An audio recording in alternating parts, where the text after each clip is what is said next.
सुप्रभात माझ्या गोड ताईंनो, कशा आहात सगळ्या? मी छान, तुम्हीही छान असाल असं मला वाटतं.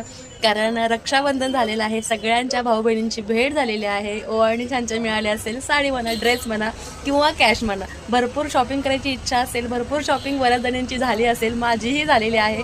माझे रक्षाबंधन छान झालेलं आहे आणि आज बॅक टू वर्क आलेलो आहोत शॉपवरती. चक्काचक शॉप केल्यानंतर एक झलक तुम्हाला म्हटलं दाखवूया आज आपल्या शॉपची. कारण परवा शनिवारी रक्षाबंधनची खूप धावपळ चालू होती. शुक्रवारी शनिवारी रक्षाबंधन म्हणून त्याच्यामध्ये होता आमच्या बाळाचा बड्डे, तिकडेही जायचं होतं. सो मला तिकडे जायला 8 वाजले. त्यांचा बड्डे उरकला होता, केक वगैरे सगळं कटिंग झालं होतं.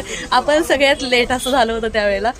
करणार काय, पर्याय नसतो. कारण चिकूचाही बड्डे असतो, तो म्हणजे दिवाळीमध्ये बरोबर लक्ष्मीपूजनाच्या दिवशीच येतो बरं का. मग लक्ष्मीपूजनाची घाई आपली असते, घरचं उरकायचं असतं, सगळ्यात महत्त्वाचं शॉपचं उरकायचं असतं आणि शॉपमधल्या दिलेल्या कमिटमेंट कंप्लीट करून ऑर्डर पूर्ण करायच्या असतात. सणासुदीच्या सगळ्या ताईंना छान छान साड्या घालायच्या असतात, त्यासाठी त्यांना ब्लाऊज लागतं, ते आपल्याकडून रेडी करून द्यायचे असतात आणि आपण अगोदर त्यांना प्रॉमिस केलेलं असतं त्या डेटला द्यावंच लागतं. त्याच्यामुळे घरचा सणवार किंवा पाहुण्यांचे कार्यक्रम हे ते सगळं आपल्याकडून मिस होतं.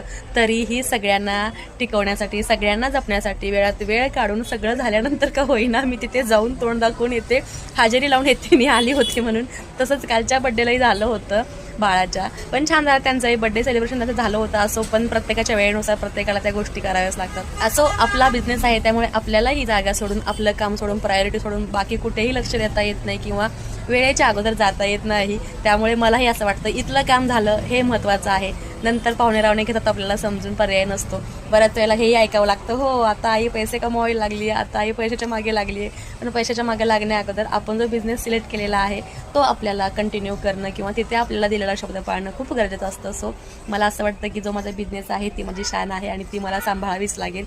तर या सगळ्या गोष्टी तर होत राहतात, गप्पा गोष्टी म्हणा किंवा पै पाहुण्यांमध्ये आपल्याबद्दल लेट येणं किंवा न येणं, वेळेअभावी न जाणं आपल्यालाही होत नाही.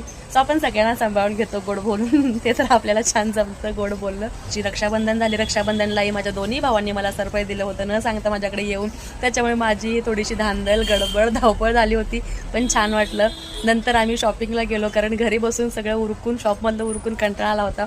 थोडी मस्त जुडिओला जाऊन शॉपिंग केल्यानंतर छान वाटलं. आणि ती शॉपिंग मी आत्ता घातलेली आहे, कारण आपल्याला चैन पडत नाही ना. शिवायला घेतलेले कपडे आपल्याला कधी वेळ मिळेल तेव्हा आपण शिवतो, पण हे रेडीमेड घेतलेला असा हा कॉर्ड सेट आहे. सुंदर असा दिसेलच तुम्हाला एखाद्या नेक्स्ट व्हिडिओमध्ये. आज समोर आहे मी व्हाईट कलरचा कॉर्ड सेट घातलेला आहे. साड्या तर घालायची फार इच्छा असते, पण कामातून होत नाही.